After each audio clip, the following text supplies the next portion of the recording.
Okay. Hey, my name is Sandy Burazer. I do love dogs.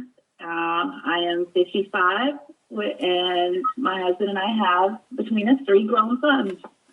Wow, 3 boys. And you're still here in the North Charlotte area. How long have you been here? I was born and raised in Charlotte. I've lived up here near the Denver area for going on 23 years. The reason for this, it's not to help me. And the reason I have you here is because you are such a glowing example to some of us. You are one of those 1,000 points of light that George Bush spoke of once upon a time. And we do reap benefits from knowing you. And I think that you are worthy of being put up on the stage, and I think that would embarrass you. And I think you don't understand your greatness and the greatness that lies inside, because society pays for pretty. And if you've ever seen the movie Shallow Hal, you're one of the most gorgeous people inside that I've ever met. You glow. You've got this beautiful smile. People see that in you and they respond. So I'm trying to distill a measure of that from you, if I may, and share that with the world. And that's why we're here. So again, these 8 things that we're looking from you in regards to mind, body, spirit, and that's it. I want you to paint a picture for us. Well, what's going through my mind is I'm very humbled by the words that you said. I just feel like we make a choice every day if we're going to be happy or we're not, and you don't know how many days you have. It doesn't mean every day is great, but there's something great in every single day.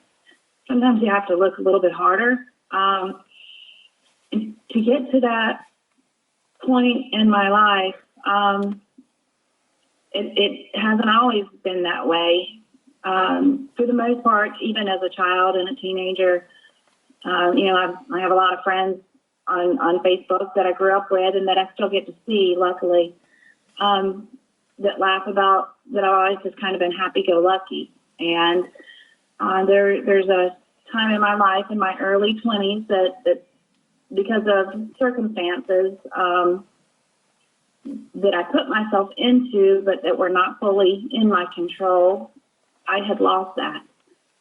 And to get it back, I didn't realize how much I had lost it until I woke up one day and I had a 6-year-old son that I realized that his life was in my hands, and so it was time to change that, not just for me, but for him. And so I did, and it was the most frightening time I've ever had in my life. And then totally unexpectedly, I met Mike, and I had never ever planned what happened with us.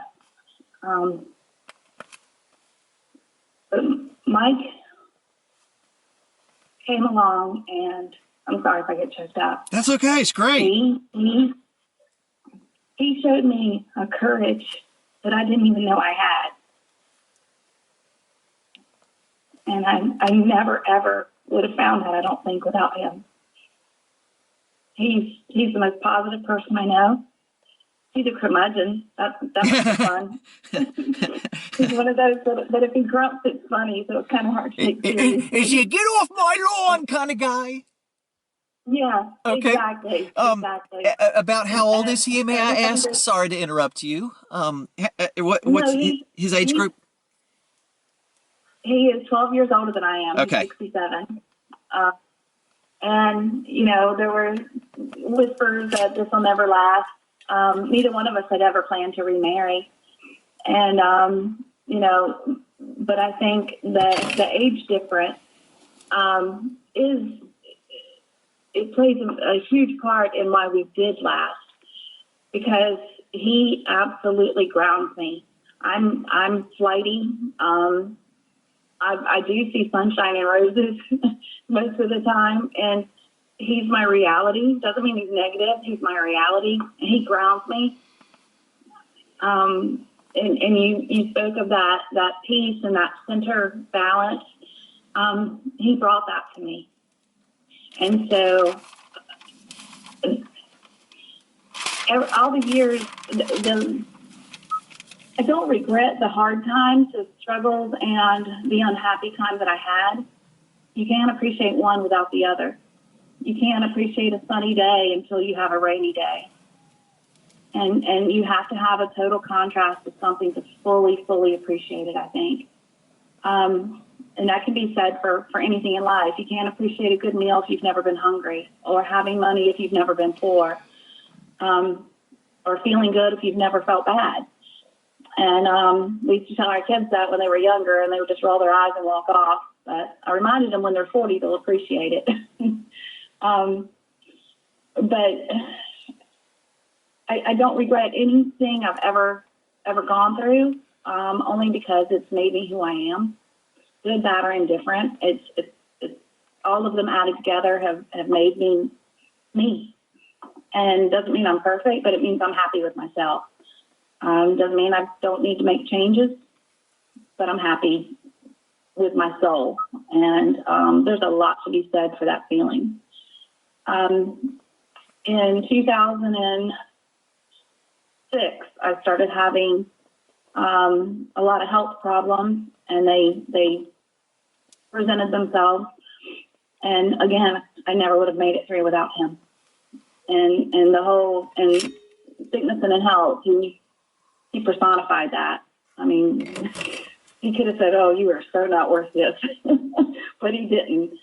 And so the reason I bring him up, you asked how I got to that point, that when I lost my hair, I decided, I can be happy or I can be sad.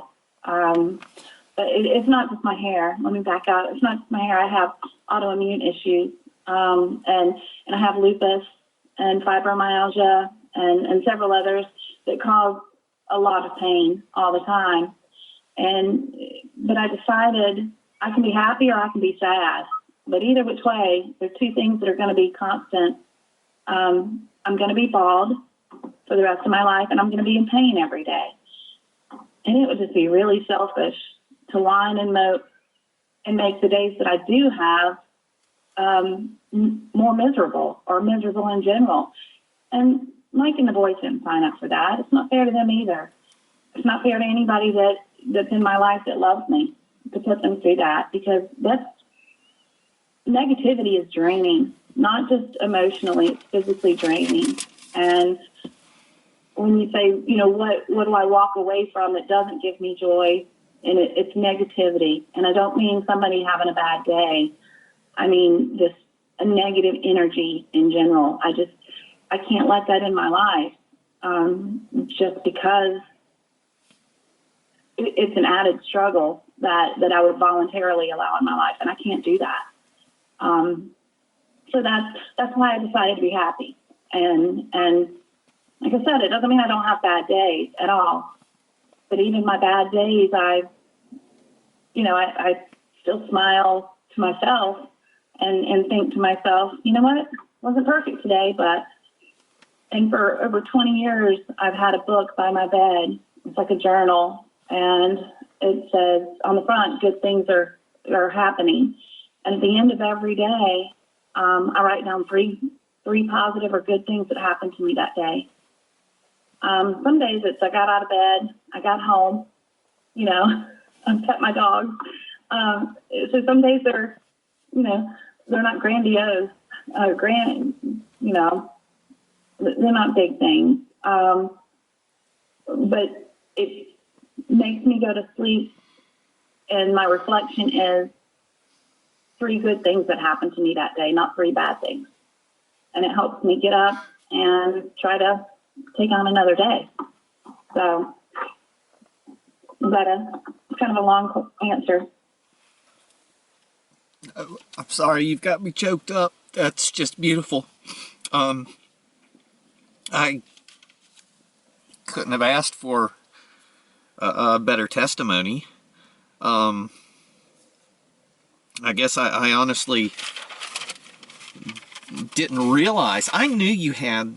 And please feel free to interrupt me at any time.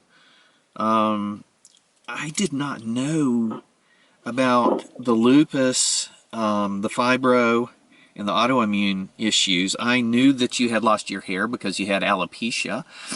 Not even sure if I remembered that was autoimmune. Is that autoimmune related as well? It is. Okay. It is. That was actually the second one. I was diagnosed with rheumatoid arthritis when I was 32. It was first year Mike and I got married. And my dad had that. And I was like, well, I made it a decade longer than he did. He was diagnosed in his 20s. So I was like, I'll take that as a win. But yeah, the alopecia was the second one that showed up. And